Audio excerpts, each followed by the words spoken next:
Саламатсыздар урматтуу Чалкан медиа каналынын көрөрмандары, өлкөбүздө алынган акыркы сааттагы жаңылыктар менен тааныштырабыз.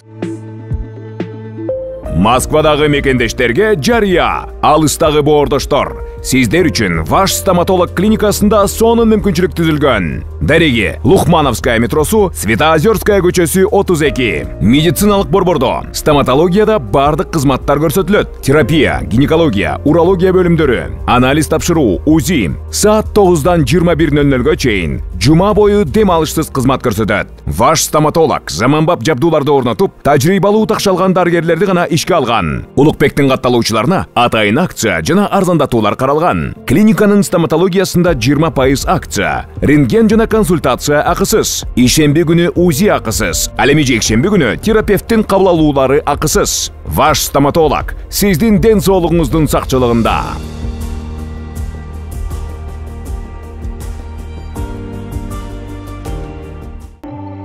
Улуттук банк 280 адамдын насыясын кечти. Улуттук банк башкармасы Баткен жана Ош облустарындагы куралдуу кагылышуулардан жабыркаган комбанктардын банктык эмес жана адистештирилген финансы кредиттик уюмдардын кардарларына финансы кредиттик уюмдарга колдоо көрсөтүү жөнүндө токтомун ишке ашуунун алкагында 280 насыяны кечти. Бул тууралуу көзөмөл органынын басма сөз кызматы билдирди. Маалыматка ылайык, финансы кредиттик уюмдарга 443 карыз алуучу кайрылган. Ал эми кечилген насыялардын жалпы суммасы 19,370,000 сомго жеткен. Мындан тышкары 28,836,000 сомго 138 насыя реструктуризацияланган. Учурда финансы кредиттик уюмдар жабыр тарткан бардык карыз алуучулардын арыздарын кароодо деп белгилейт Улуттук банк. Президент Садыр Жапаров 17 ноябрда Жогорку кеңештин жыйынына катышат. Президент Садыр Жапаров 17 ноябрь күнү Жогорку кеңештин сессиясына катыша турганын маалымат катчысы Эрбол Султанбаев билдирди. 17 ноябрда парламентте министрлер кабинетинин жаңы мүчөлөрү ант беришет. Мындан тышкары Кыргызстан менен Өзбекстандын чек арасы тууралуу маселе карала турганы айтылды. Жыйын саат 10:00-дө башталат. Түз эфир Улуттук телерадио корпорациясынын республикалык жана облустук телеканалдардан, ошондой эле социалдык тармактагы баракчалардан түз көрсөтүлөт. Жээнбеков Атамбаевди контрабанда жана дача сууда кулаган учакка байланыштырууга аракеттенген. Алмамбет Шыкмаматов. Сооронбай Жээнбеков Алмазбек Атамбаевди контрабандага жана дача сууда Боинг 747 учагы кулаган окуяга байланыштыруу аракетин көргөн деген маалыматты 16 ноябрда Акипресс агенттигине Боинг 747 учагынын кулашын иликтеген коомдук комиссиянын төрагасы Алмамбет Шыкмаматов билдирди. Шыкмаматов белгилегендей, коомдук комиссия 36 адамдын өмүрүн алган трагедияны изилдөө иштерин аяктады. Бул кырсык 2017 жылдын 16 январында таң эрте Манас аэропорту тараптагы дача суу аймагында болгон. Алмамбет Шыкмаматов комиссиянын ишинин жыйынтыгы боюнча отчетун Жогорку кеңештин жакын аралыктагы отурумуна алып чыга турганын билдирди. Шыкмаматов учак контрабандалык жүктү ташып келе жаткан деген версияны жокко чыгарды. Анын айтымы боюнча жүк Туркияга жеткирилип, андан ары тиешелүү өлкөлөргө бөлүнмөк. Кыргызстанга жеткириле турган жүктүн буйртмачысы GTI Казакстан компаниясы болгон. Тактап айтканда, Гонконг шаарынан USB зажигалка алынып келген. Шыкмаматовдун айтымында кырсыкка учураган учак 50-чү каттамга чыккан. Азыркы күнгө чейин бул каттам аткарылып жатат. Адатта мындай каттамдагы учактар Бишкектеги аэропортко май куюу үчүн конот.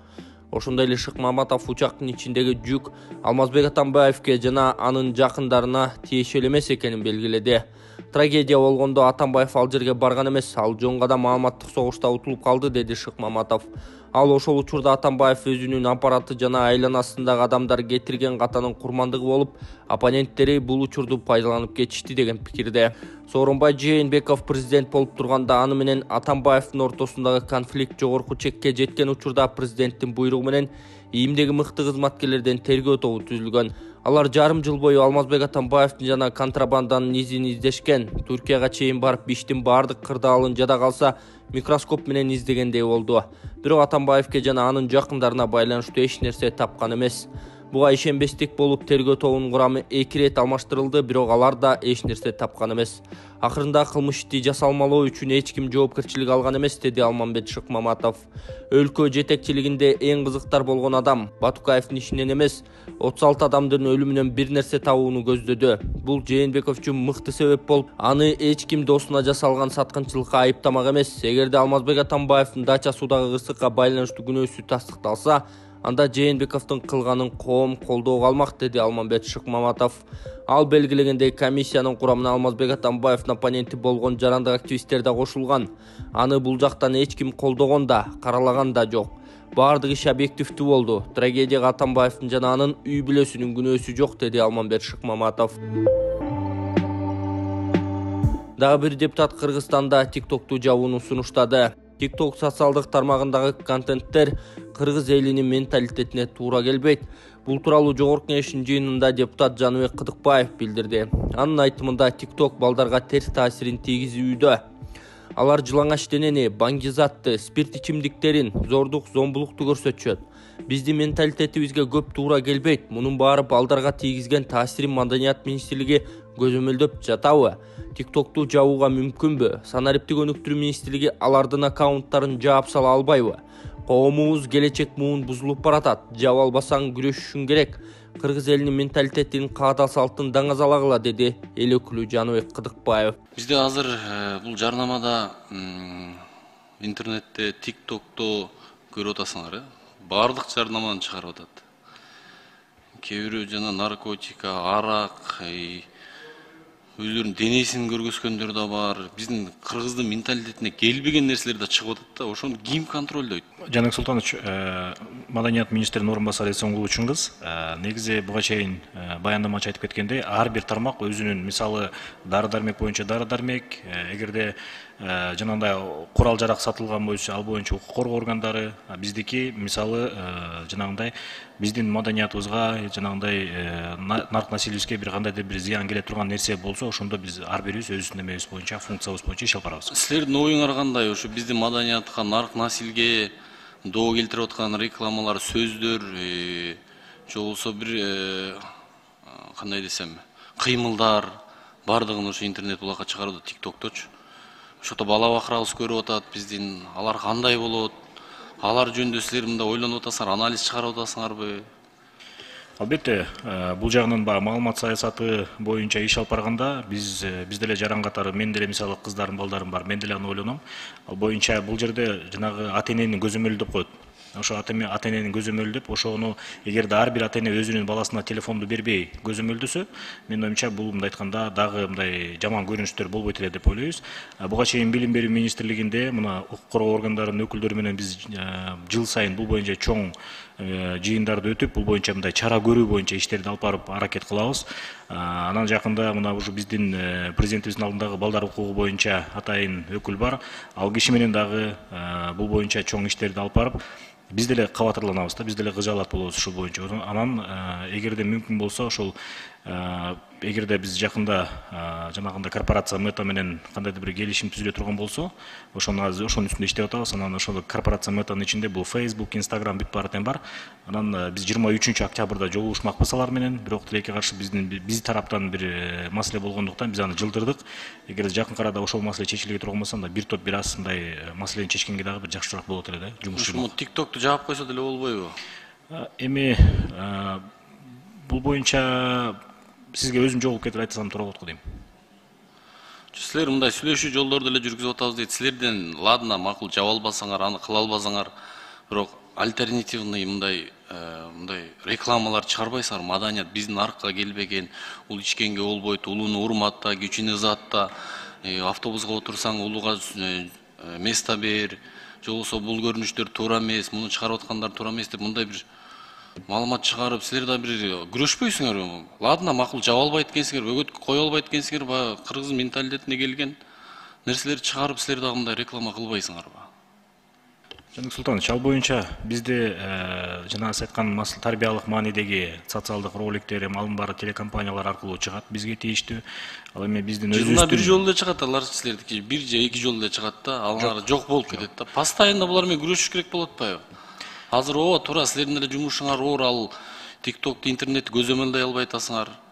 Миң цифра алар кандай көзөмөлдөсү болбойбу, аларды аккаунттарын блок кылып коюп койсо болбойбу. Ошолор менен иш алып барбайсыңар. Мына жан кайра ошондой рекламаларды чыгаргыла. Биздин Кыргыздын менде сунуш, сиздер да ошондой иш-чараларды алып барып көбүрөөк рекламаларды чыгарыңыздар, а то биздин коом бузулуп барат аябай эле. Келечек. Жарайт, ишке ашырабыз буюрса.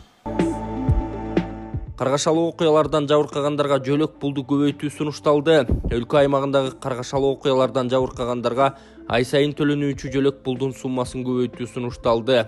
Аталган мыйзам долбоорун Эмгек, социалдык камсыздоо жана миграция министрлиги сунуштап, парламентте биринчи окууда каралды. Министрдин орун басары Нурдөөлөт Базарбаевдин айтымында жөлөк пулдун өлчөмүн 3700дөн 5,5 сомго көбөйтүү демилгеленген. Азыркы учурда мындай пособияны 529 адам алып жатат. Аталган кошумча жөлөк пул аксы апрель окуяларында, июнь коогалаңында, Баткенде 2021-2022 жылдары тажик тараптын кол салуусунан жаракат алган жарандарга жана каза болгондордун үй бүлөсүнө берилет. Демилгени депутаттар биринчи окуудан колдоп беришкен. Мадумаров бийлик башында турганда элге кандай жакшы иш жасаган? Мадумаровдун баскан изине сарасеп салып көрсөң, кыргызга жасаган жакшылыктарын табуу кыйынга турат. Анысы моюнга алгысы келбей жүрөт. Кызыл тилине салып актанып жүргөнүчө. Акыркы кездери Мадумаровдун мындай иштери биринин артынан бири чыгып жатат. Жакында саясатчы Азимбек Бекназаров Мадумаровдун колу буга чейин эле булганганын айтып, ал Кыргызстандын 4 жерин коңшу өлкөлөргө өткөрүп берүүнүн башында турганын билдирген. 2006 жылдан баштап 2010 жылга чейин Адахам Мадумаровдун үнүн уктуңар беле. Уккансыңар 3 жерде. Биринчиси Кыргыз-казак чек арасы каралып жатканда, Масалиев, Исаков, Бекназаров менен чогуу жүргөндө, биз менен бирге каршы болуп жүргөн Адахан Ак Жол партиясы менен парламентке келгенден кийин Каркыра, Көксай, Токмоктун тушу, Маймак баардыгын казактарга өткөрүп берген. Тарыхый документтерде анын колу турат, Жогорку Кеңештин төрагасы Адахам Мадумаров деп. Берген добушуда макул деп турат. Болбосо ошондо 2 жылча мурунураак эле каршы болуп жүргөн. Эмне үчүн өзгөрүлдү? Ким өзгөрүлдү? Менби же албы? Экинчиси дагы бир тарыхый документте колу бар. Меморандумда да Коопсуздук кеңешинин катчысы катары колу бар. Бирок ал билимдүү адам катары Конституцияны билиши керек эле. Коопсуздук кеңешинин катчысынын чек ара маселелерине байланыштуу документтерге кол койгонго, меморандум түзгөнгө укугу бар беле? Же өкмөт ага ошондой укук бериптирби? Же Жогорку Кеңеш ошондой укук берген беле? Же президент кол кой деп укук берген бекен? Жок. Үчүнчү дагы бир тарыхый документке колу бар. Көл жээгинде 4 анклав бар. Казакстандыкы 50 гектар жери бар. Мөөнөтсүз убакытка Казакстанга Назарбаевке өткөрүп берген. 1994 жылы Шеримкулов спикер кезинде өткөрбөй койгон. Мадумаров Данияр Үсөнов экөө шашылыш түрдө кезексиз негизде чек ара менен кошо бир күндө карашып Казакстанга өткөрүп берген. Ал жерде да Мадумаровдун колу турат дейт ал. Адахан мырзанын жер саткы чекенин Баткен облусунун мурдагы губернатору Мамат Айбалаев да буга чейин айтып чыккан. Ал учурда чыр-чыгып жаткан кыргыз-тажик чек арасындагы Көкташ айылындагы кыргыздын жерин тажиктики деп таанып, аны 49 жылга ижарага алган документке кол койгонун билдирген. Ошол документке таянган тажиктер азыр кыргыздарды кокодон алып чөгөлөткөнгө аракеттенип жатканы белгилүү болууда.